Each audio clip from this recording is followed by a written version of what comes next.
সুপ্রিয় দর্শক, বিরতি শেষে আবারও ফিরে এলাম অনুষ্ঠানে। আমরা কথা বলছিলাম দুবাইয়ের বিশিষ্ট ব্যবসায়ী এবং রয়্যাল লাইফ ইন্টারন্যাশনাল রিয়েল এস্টেটের ম্যানেজিং ডাইরেক্টর মোহাম্মদ তাজুল ইসলামের সাথে আমরা কথা বলছিলাম এবং ওনার কাছ থেকে আমরা জানবার চেষ্টা করছিলাম যে দুবাইয়ের যে ওনারা যে হাউজিং বাণিজ্য করছেন বা অন্যান্য যে আর্থিক খাতগুলো রয়েছে বা বাণিজ্যিক খাতগুলো রয়েছে সেগুলোর কি অবস্থা, সেই বিষয়গুলো আমরা বলছিলাম এবং বিরতিতে যাবার আগে সেখানকার যে আর্থিক যোগান ব্যবসাতে কিভাবে হয় সেই বিষয়গুলো নিয়ে আমরা কথা বলছিলাম।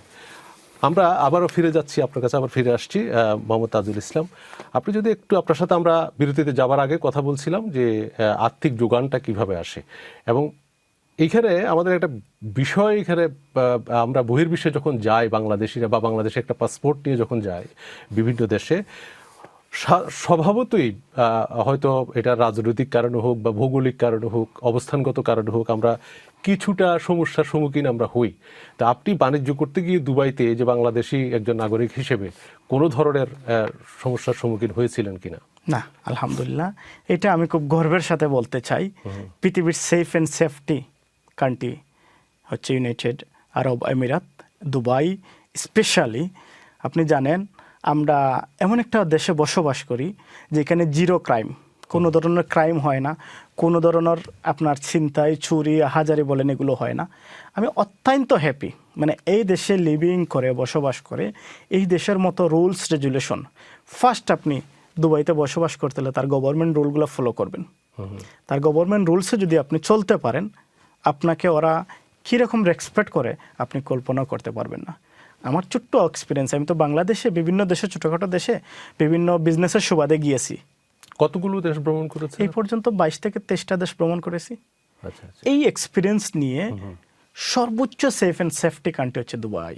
দুবাইতে, Dubai city, united commercial, united Arab আমিরাতের দেশ। Multicultural actually peoples are living in Dubai. জি জি।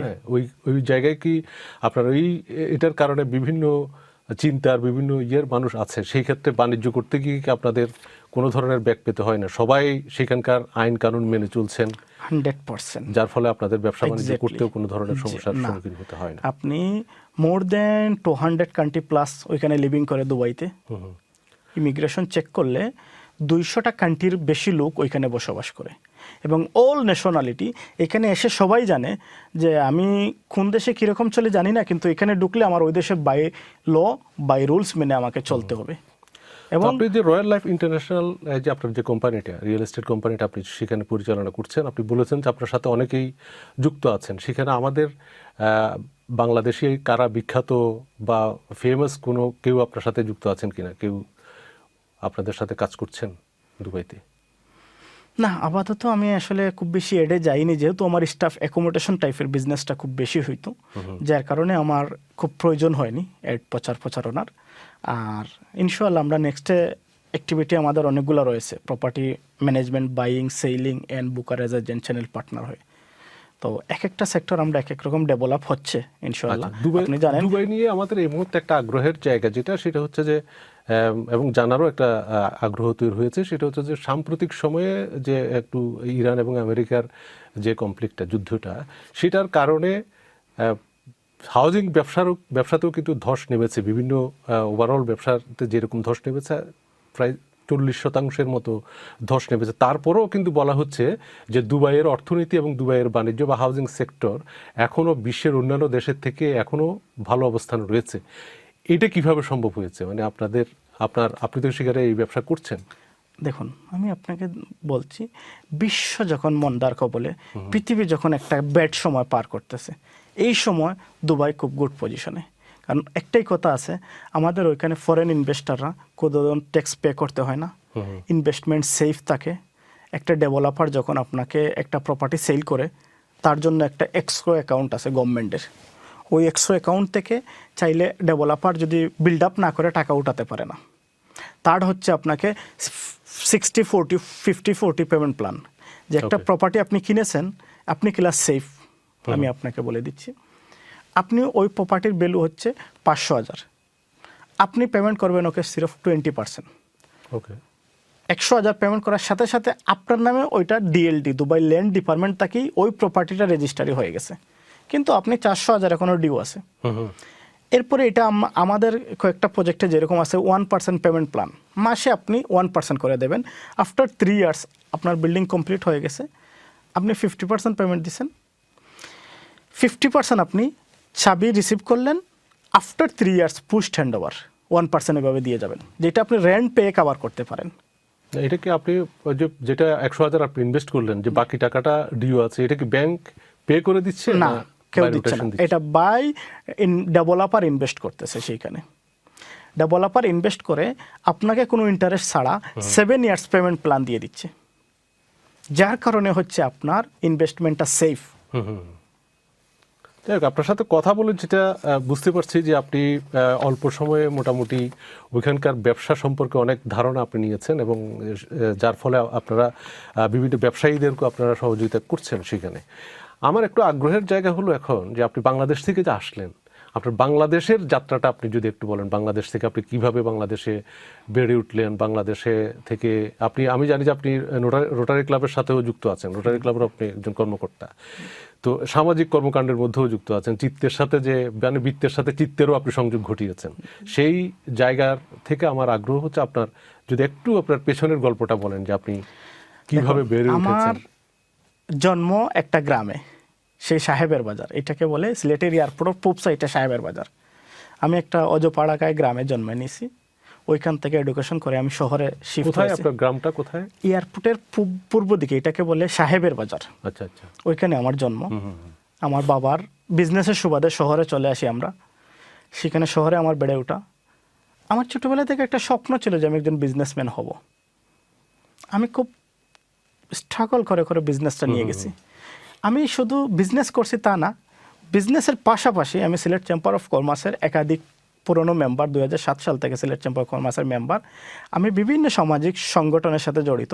আমার এলাকায় যে মসজিদ কমিটির জয়েন্ট সেক্রেটারি আমি, মাদ্রাসা কমিটির জয়েন্ট সেক্রেটারি আমি রোটারি করেছি 2020-21 সাল। ওই সময় করোনা প্রেক্ষাপট, খুব কঠিন সময় পার হচ্ছে বাংলাদেশে। ওই সময় আমি রোটারি ক্লাবের প্রেসিডেন্ট ছিলাম। শুধু প্রেসিডেন্ট না, ওই প্রেসিডেন্ট ফোরাম একটা জোন ছিল আমার 12টা ক্লাব দিয়ে, ওই ক্লাবের প্রেসিডেন্ট ফোরামের চেয়ারম্যান ছিলাম আমি। তৎকালীন সময় আমার ডিস্ট্রিক্ট গভর্নর ডক্টর বেলাল, যিনি আপনি জেনিথ ফার্মার চেয়ারম্যান, উনি ছিলেন ডিস্ট্রিক্ট গভর্নর।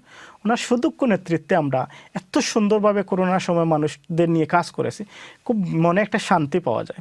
আপনি জানেন আমরা সবাই জীব, আমরা মানুষের জন্য কিছু করতে পারলে নিজেকে খুব তো আপনি তো ওই যে একটা কথা আছে যে ঢেকি স্বর্গে গেল বারা বাঁধা, আপনি কি দুবাইতে এসেও কোনো সংগঠনের সাথে? আলহামদুলিল্লাহ, জি জি, আমি আপনার একাধিক, আমি বলছি আপনাকে যে আমি যেখানে শুনি বাংলাদেশি কমিউনিটি কোন জায়গায় কার কিছু করা লাগে, আমি ছুটে চলে যাই। দুবাইতে কোন সংগঠনের সাথে আপনার? দুবাইতে দেখুন আছে অনেক সংগঠন, যেমন গতদিন আগে যে বাংলাদেশ সমিতির আমার অফিসে অনেকে আসছিলেন, তো আমারা বলছেন, এবং আমাদের সিলেটের আঞ্চলিক কয়েকটা জিনিস আছে, ওদের সাথেও আছি। আমি সামাজিক মানুষ, আমি অলওয়েজ সবসময় চাই, এখানে দেখুন আমি এখানে ঢুকে আমার সামাজিকভাবে আমি কাউকে খুঁজে বের করে নিয়ে একটু আমি চেষ্টা করি যে সমাজেরকে আমি যা পেয়েছি সমাজ থেকে, আমি যেন সমাজকে কিছু দিই। দুবাইতে যেসব আপনি সামাজিক সংগঠনের কথা বলছেন, এই সংগঠনগুলো আমাদের ওইখানকার যারা বাঙালিরা আছেন তাদের কর্মসংস্থান বৃদ্ধিতে বা তাদের সুযোগ সুবিধা তৈরিতে কি ভূমিকা রাখছে, কেমন কাজ করছে তারা? দেখুন একটা জিনিস হইল কি, আমি যে জিনিসটা আপনাকে বলি, কোনোদিন দক্ষ কর্ম মানুষ 1 ঘন্টাও বেকার থাকে না, আর আমরা একজন দক্ষ কর্মী খুঁজে বেড়াই। আপনি যদি এটা বলেন, আমি আমার কোম্পানিতে অনেক বাংলাদেশি যাদের যোগ্যতার চেয়ে বেশি জায়গায় নিয়ে আমি বসাই। কেন? সেটা আমার দেশি, আমার কালচারের, আমার লোক, যেটা আসলে অ্যাকচুয়ালি আপনি সবসময় যোগ্যতাকে মাপ করে বসাবেন, কিন্তু আমাদের একটা আবেগের জায়গা। আমরা চাই যে কিছু করার জন্য, সমাজের জন্য কিছু করার জন্য, দেশের কিছু করার জন্য, যেখানে যাই আমরা দেশের ভাবমূর্তি, দেশের সৌন্দর্য, ওইটা বর্ধনের জন্য কাজ করি। আমি আসার আগে আমার অফিসে আমার একজন বিজনেসম্যান, উনি অস্ট্রেলিয়া পিআর পেয়ে চলে যাচ্ছে, আমি অনেক একটা কমিউনিটি বসাইলাম, গল্প হচ্ছিল। আমি একটাই জিনিস বললাম সবাইকে যে আপনারা দেখুন আমরা বিদেশে কেন আসছি, সুদূর দেশ ছেড়ে বিদেশে আসছি কেন? আমাদেরকে কি করতে হবে? কিছু কালচার চেঞ্জ করতে হবে, কিছু দেশের ভাবমূর্তি সুন্দর করে উজ্জ্বল করতে হবে, দেশকে আমরা সঠিক জায়গায় নিতে হবে। আমার সবসময় এই ইন্টেনশনটা থাকে। আমি যেখানে যাই, ইউকেতে আসছেন এখন, ইউকেতে আপনার কোনো পরিকল্পনা আছে যে ব্যবসা বাণিজ্য করা বা এই দেশে সেটেল হওয়া, এই ধরনের?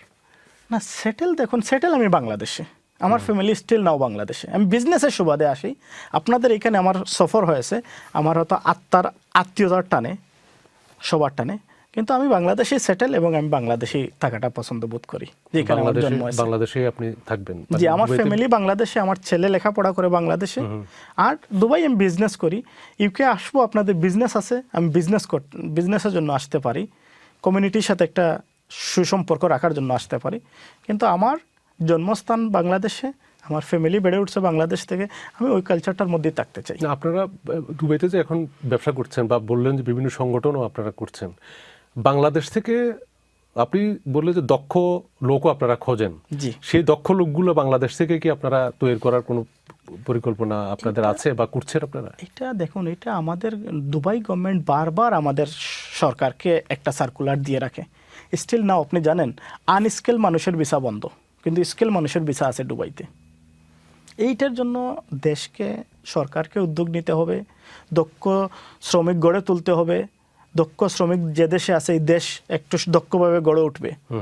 এটা দায়িত্ব হচ্ছে আপনাদের।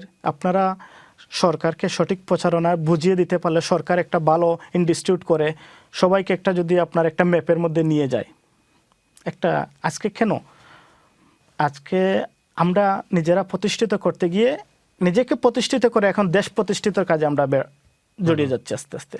মানে মনোনিবেশ করতে চান যে দেশের মানুষ, যার জন্য এটা সাপোর্ট দরকার গভর্নমেন্টের। গভর্নমেন্ট থেকে আমরা সাপোর্ট পেলে অবশ্যই আমরা কিছু করতে রাজি বাংলাদেশে। আমরা অনুষ্ঠানের একদম শেষের দিকে আপনাকে একটা, এটা হচ্ছে যে একেবারে গদবাঁধা প্রশ্ন করে যারা বিখ্যাত মানুষ, বা যে অবসরে আপনারা কি করেন, বা অবসর আপনার কেমন কিভাবে কাটে? দেখুন, আমরা বিজনেসে যখন লাগে যাই, ব্যবসায়ীদের কোনো অবসর হয় না। আমি বেডে যাওয়ার পরেও আমার বিজনেসটা দেখতে হয়, আমি রিচার্জ করতে হয় বিজনেস নিয়ে। আমি যখন অবসর সময় পেয়ে যাই, তখন আমি আমার ব্যবসাটা আনন্দের জায়গায়। এক্স্যাক্টলি, বিজনেসম্যানদের কোনো অপশন নাই। আপনি যে পেশা আছেন, এই পেশায় কোনো অপশন নাই। যত দিন যাচ্ছে তত আপনি এটা নিয়ে রিচার্জ করেন, তত একটু কাজ করেন। তো আমাদের ব্যবসায়ীদের কোনো আসলে রিটায়ার্ড নাই, আমরা অপশন নাই। আমরা ফ্যামিলির টাইমটা খুব কষ্ট করে দিই, ফ্যামিলির টাইমও আমাদের কাছে। আপনি তো একটা দীর্ঘ যাত্রার ভেতর দিয়ে উঠে আসছেন। আপনি যদি একটু সংক্ষেপে 30 সেকেন্ডে বলেন যে একটা মানুষকে সফল হতে হলে কি করতে হয়, আমাদের দর্শকদের জন্য যদি 30 সেকেন্ডে একটু বলেন। জি, একজন মানুষ যখন সে তার লাইফ স্ট্রাগল শুরু করতে যাবে, তখন সে অলওয়েজ নিজেকে সততার মধ্যে রাখতে হবে। সৎভাবে সে কোন জিনিস করবে ওইটার উপরে একটু রিসার্চ করে, এটাকে সুন্দর করে স্ট্রাগল করে ওই দেশের বাই ল কানুন ফলো করা। আপনি তো জানেন যে দেশের আইন মানে একটা ইবাদতের সমান। সেইটা যদি একজন মানুষ তার সঠিক পরিশ্রম, সঠিক মেধা সঠিক জায়গায় খাটায়, আমার মনে হয় না কেউ ব্যর্থ হবে, সবাই সফল হবে টুডে টুমরো। ধন্যবাদ আপনাকে আপনার গুরুত্বপূর্ণ বক্তব্যের জন্য। মোহাম্মদ আদুল ইসলাম, আপনাকে অনেক অনেক ধন্যবাদ। আপনি আজকে আমাদের অনুষ্ঠানে আসছেন, জিজ্ঞাসা অনুষ্ঠানে। আমরা অনুষ্ঠানে শেষ করতে যাব। সুপ্রিয় দর্শক, আপনারা দেখছিলেন জিজ্ঞাসা অনুষ্ঠানে। আজকে আমাদের বিশেষ অতিথি Mohammad Adul Islam, royal life international real এস্টেটের ম্যানেজিং ডাইরেক্টর। এই কোম্পানিটি, তিনি দুবাইতে এই কোম্পানিটি উনি পরিচালনা করেন। ওনার কাছ থেকে আমরা শুনলাম যে একজন সফল ব্যবসায়ী হতে হলে এবং একজন ব্যবসায়ীকে কি কোন কোন পর্যায়গুলো পরিক্রমার ভেতর দিয়ে গেলে একজন সফল মানুষ হওয়া যায়, সফল ব্যবসায়ী হওয়া যায়। একই সাথে মানুষের মঙ্গল করা যায়, চিত্তের সাথে বৃত্তের যে, বা বৃত্তের সাথে চিত্তের যে সংযোগ কিভাবে করা যায়, এই বিষয়গুলো আমরা ওনার কাছ থেকে শুনলাম। আমরা আশা করি আমরা জিজ্ঞাসার পরবর্তী অনুষ্ঠানে তাজুল ইসলামের মতো আরেকজনের আমরা গল্প শুনবো। ততক্ষণ আপনারা ভালো থাকুন, সুস্থ থাকুন।